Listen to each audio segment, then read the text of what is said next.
കൊല്ലം MLA ആയിരുന്ന M. മുകേഷിന് ഈ തെരഞ്ഞെടുപ്പിൽ അസാന്നിധ്യം ചർച്ചയാക്കി UDF. മുകേഷ് തെരഞ്ഞെടുപ്പ് രംഗത്ത് സജീവമല്ലാത്തത് CPM മാറ്റി നിർത്തിയത് മൂലമാകാമെന്ന് UDF സ്ഥാനാർത്ഥി ബിന്ദു കൃഷ്ണ റിപ്പോർട്ടറിനോട് പറഞ്ഞു. കൊല്ലം MLAയുടെ പേര് പറഞ്ഞാൽ മുണ്ടിട്ട് നടക്കേണ്ട അവസ്ഥയാണ് അദ്ദേഹം ഉണ്ടാക്കിയത്. MLA എന്തിനു മാറ്റി നിർത്തിയെന്ന് CPMകാരോട് ചോദിക്കണമെന്നും ബിന്ദു കൃഷ്ണ.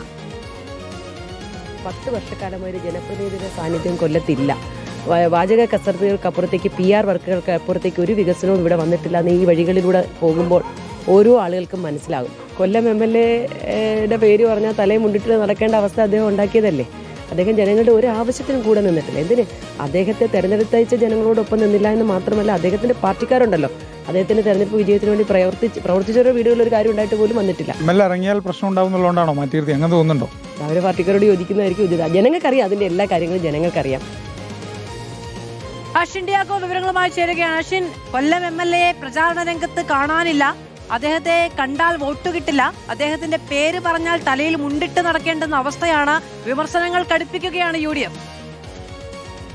നിയമസഭാ തെരഞ്ഞെടുപ്പിന്റെ പരസ്യ പ്രചരണം അവസാനിക്കാൻ ഇനി ദിവസങ്ങൾ മാത്രമാണ് ബാക്കിയുള്ളത്. സ്ഥാനാർത്ഥികളെല്ലാം അവസാന നിമിഷത്തിൽ പോലും വോട്ട് ഉറപ്പിക്കാനുള്ള തത്രപ്പാടിലാണ്. മണ്ഡലത്തിൽ പരിപാടികളും പര്യടനങ്ങളുമൊക്കെയായി നെട്ടോട്ടത്തിലാണ്. ഒരു കനത്ത വെയിലിനെ പോലും അവഗണിച്ച സ്ഥാനാർത്ഥികൾ എന്നുള്ളതാണ്. പക്ഷേ കൊല്ലത്തെ നിലവിലെ സിറ്റിംഗ് MLAയും LDFന്റെ സ്ഥാനാർത്ഥിയുമായ മുകേഷിനെ കാണാനില്ല എന്നൊരു പരാതിയാണ് ഉയരുന്നത്. കാരണം കഴിഞ്ഞ 10 വർഷമായി മണ്ഡലത്തിലുണ്ടായിരുന്ന MLA പ്രത്യേകിച്ച് ഒന്നും ചെയ്തിട്ടില്ല. മാത്രമല്ല, ഈ ഒരു പരസ്യ പ്രചരണത്തിൽ എവിടെയും തന്നെ MLA കാണാനില്ല, MLAയുടെ സാന്നിധ്യമില്ല എന്നുള്ളതാണ് അവിടെ നിന്നും ആളുകൾ പരാതിയായി ഉന്നയിക്കുന്നത്. ഇപ്പോൾ നിലവിൽ UDFന്റെ സ്ഥാനാർത്ഥി കൂടിയായ ബിന്ദു കൃഷ്ണയടക്കം ഈ ഒരു വാദം ഉന്നയിക്കുന്നുണ്ട്. കാരണം കഴിഞ്ഞ 10 വർഷമായി MLA PR വർക്കിനപ്പുറത്തേക്ക് കൊല്ലത്തിന് വേണ്ടി എന്ത് ചെയ്തു എന്നുള്ള വലിയ ചോദ്യചിഹ്നമാണ്. വികസന മുരടിപ്പാണ് കൊല്ലത്തുണ്ടായിട്ടുള്ളത്. യാതൊരു വിധത്തിലുമുള്ള മാറ്റം കൊല്ലത്തുണ്ടായിട്ടില്ല എന്നുള്ളതാണ്. PR വർക്ക് മാത്രമാണ് നടന്നിട്ടുള്ളത്.